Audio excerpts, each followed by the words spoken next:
There's always a first, a child's first steps. The first person to drive on that new section of interstate. The first driver to reach wins 192, 193, 194, and so on. Yes, they say records are made to be broken or tied, but there will always be a first. I don't know about you, but I remember where I was at when the direction of my life was formed, Michigan International Speedway, on August 23, 1974, when I saw Richard Petty's fire red and petty blue Dodge go screaming by. Since then, probably just like you, we've been hooked. From our first media gig at the tender age of 15 in 1983 with Grand National Scene, to printing our own Supercars Today magazine in the 1990s, hence our name. Nothing against our open wheel friends, but if it has fenders, our nosy nature wants to find out the who, the why, and the how. We don't necessarily interview these people, we have conversations. So please subscribe to our channel and hit that bell to be notified of new content every Tuesday at noon. Thanks for watching, and please like, comment on, and share these videos. Today on the program,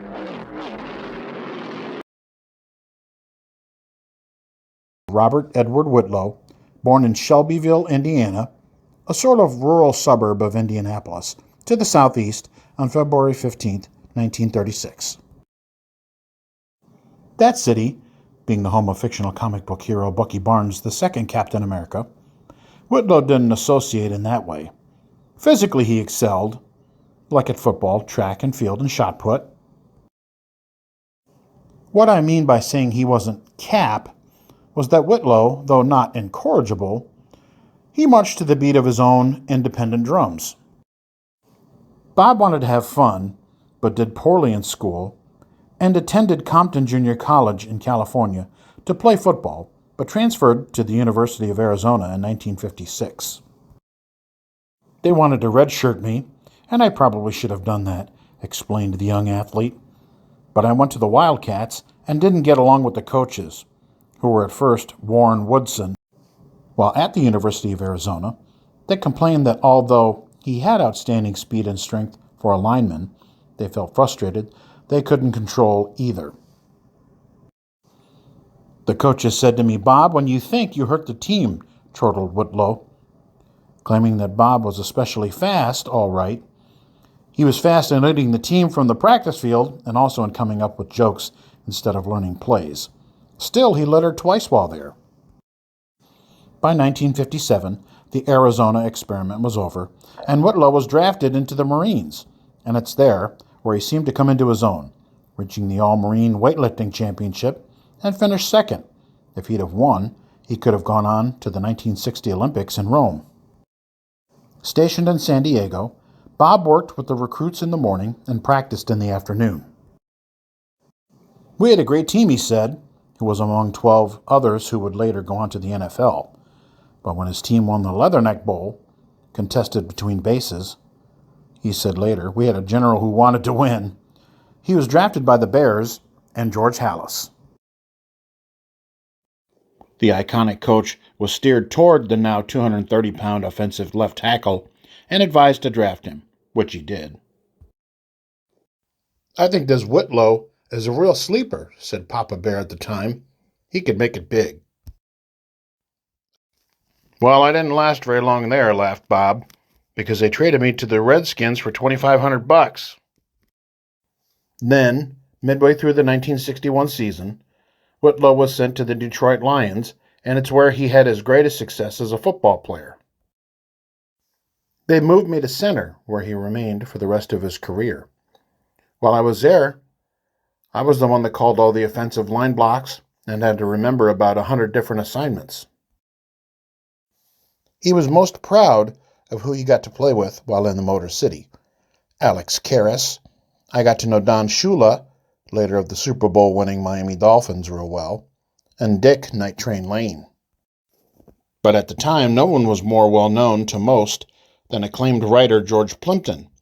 Wanting to do an article of what it was like to play football, the Lions let him come to training camp in early 1963 as a quarterback. However, the players didn't know him, and Bob, who would be centering him the ball, knew something wasn't right. We didn't know why he was there, but we knew he wasn't a football player, let alone an athlete, he laughed.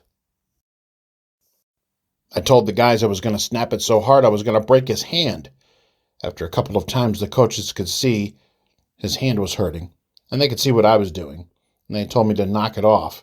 Take it easy on him since he was a reporter doing a story. So I backed off.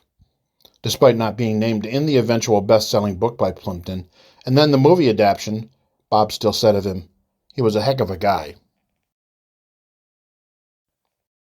Whitlow played every Lion offensive down in 1962 and 1963, but the Lions still left him unprotected in the expansion draft, and at the end of 1965, he was traded to the Atlanta Falcons. Then in 1968, the Rams got him, but never played a down in L.A. Instead, he signed with the Pittsburgh Steelers. But then they let him go before the season started, and then he went to Cleveland and got within one game of the Super Bowl. But they were defeated by the favorite Baltimore Colts, who then went on to lose to Joe Namath and the New York Jets. Major hernia and knee operations then put a halt to his football career. Plus, he longed for Detroit, saying, "I hated to leave there." So he opened a couple of carpet stores in the area, but that didn't stir those competitive juices. So where did he turn to next? As a boy, growing up not too far from the Indianapolis Motor Speedway, Whitlow also loved motorsports, attending races beginning in 1953. While at the University of Arizona, he befriended future USAC champion Roger McCluskey. "I just couldn't stand it anymore," gushed Whitlow at the time. "I went to the USAC banquet in January of '73 and talked to Roger's car owner, the legendary Norm Nelson. I knew they were going to sell that Superbird, so we took it to Ray Nichols' shop. His son Terry was my engine and setup man, and before long, we had a 1973 Dodge Charger body on it." He did admit, "I think I can do it. I can't run last all the time. It's a challenge." The first time Bob made history was on April 7th, 1973, becoming the first current or former NFL player to turn at least one lap in USAC competition. He would start 37th at the Texas stock car race, next to last, then complete 80 of 100 laps, and was running at the finish. The number on the side? The same as he had on his uniform in Detroit and most of his football career, number 51. Among those in the event were A.J. Foyt, Johnny Rutherford, McCluskey, and race winner Gordon Johncock driving for Hoss Ellington. Getting to know the racers, Bob struck up a deal with Ed and his son Norm Negree to drive in the NASCAR Cup race at Texas.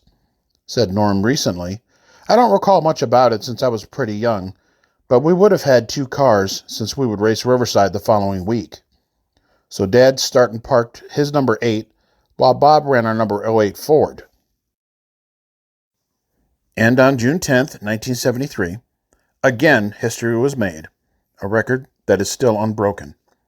Whitlow qualified 35th of 38, ran 204 of 250 laps, and took the checkers in 21st position. Bill Gazaway, NASCAR's competition director at the time, came to me and said that they'd love to have me drive in more of their races. "Well, sure they would," he laughed, "but I'd be the one who'd have to pay for it."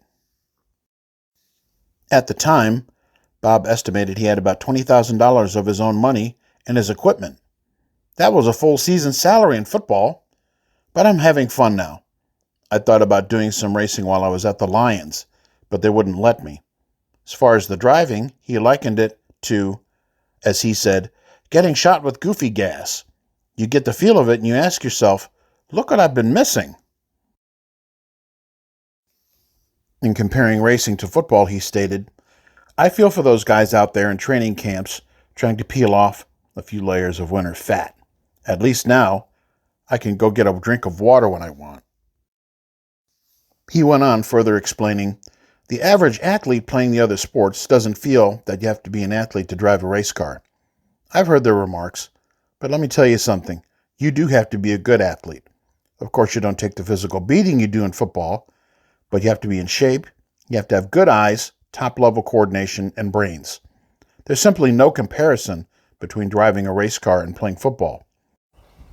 Whitlow admitted to being a fan of the King, Richard Petty, and also said that A.J. Foyt has been one of his idols for years. They helped me a lot in the garage area, passing along driving tips. He was also proud of the fact he hadn't hit a wall, yet, but said, "Johnny Rutherford told me I can expect that any time."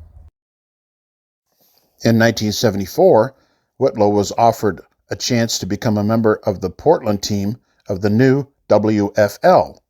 The bonus money, which was held out as a lure and allegedly promised him, failed to appear, and consequently he returned to the starting line on the USAC stock car trail. And it's a good thing Whitlow returned to driving, what with his cars being maintained by Detroiters Bob and Ron Keselowski, yes, Brad and Brian's dad and uncle, as Ron went out and won the 1974 USAC stock car race at Pocono, and Whitlow placed sixth, his best all time. Maybe now it's time to try a NASCAR Cup again. With the Michigan August race coming up, Gazaway asked the Keselowskis if they had any cars to fill the field. Ron laughed later about it when he said he told them it was a USAC car and they didn't have any money to make any changes. The message? Bring it. Bob did well again, running 183 of 200 circuits, took the checkered flag, and placed 19th, his best ever Cup finish. But recall that one small factor Whitlow mentioned earlier? Well, by 1975, the dollars, or lack thereof, caught up with him, and he ran only once in 1975, a USAC stock car race in Trenton. Then came MIS in 1976. He started 30th of 39 cars and was running mid-pack on lap 76 when Farrell Harris came up the track and into an unsuspecting number 51. And it's there where Bob Whitlow also made history. But this was a record he'd probably rather not have. He became the first driver to go out of the ballpark at Michigan. Said veteran Sal Tavella of the crash, he, Harris, decided to go by AJ and me on the high side. He either just plain lost it or his gas pedal stuck. He went by me like I was standing still. He had to be crazy driving like that. Whitlow didn't have a chance. Harris suffered head injuries, but recovered to race again. Bob? He broke a kneecap and banged up his elbow, and he was out of racing. It was the only car I had. I didn't have any money to replace it. And that was the end of my driving career, he dejectedly recalled. He landed on his feet in the Detroit area, as first an assistant basketball coach at Oakland University, then as head basketball coach at Madonna College. Then he returned home to Indiana to coach track, and finally moved to Atlanta to become assistant track coach at Northview High School. Settling in Cumming, a hot Atlanta suburb, Whitlow raised his 4 children there and proudly said, "All my kids, Michael, Elizabeth, Steve, and Scott, have done well. They made a lot more money than the old man ever did." After quitting the track job, he basically became a full-time grandpa, helping take care of his grandkids and occasionally attending charity sporting events and autograph sessions, and in 2009 became the oldest living Atlanta Falcon, and when asked about it, he quipped, "Beats the alternative." On October 23, 2020, Whitlow passed away at the age of 84. His daughter-in-law Kelly said, "Our home already feels different and quiet without him." Yes, there have been NFL players who've owned teams, been on pit crews, and NFL kicker Mike Kofor drove, but that was in the Truck Series, not in Cup. And the Gillette competition, pitting other athletes against each other, was entertaining, but it wasn't in competition. Eventually, another NFL player will drive in a NASCAR Cup race. But, lo these 50 years later, Bob Whitlow remains the only one to do it to this day. Robert Edward Whitlow certainly didn't lead a quiet life. But pretty neat for a guy whose initial legacy was to hurt the team by thinking.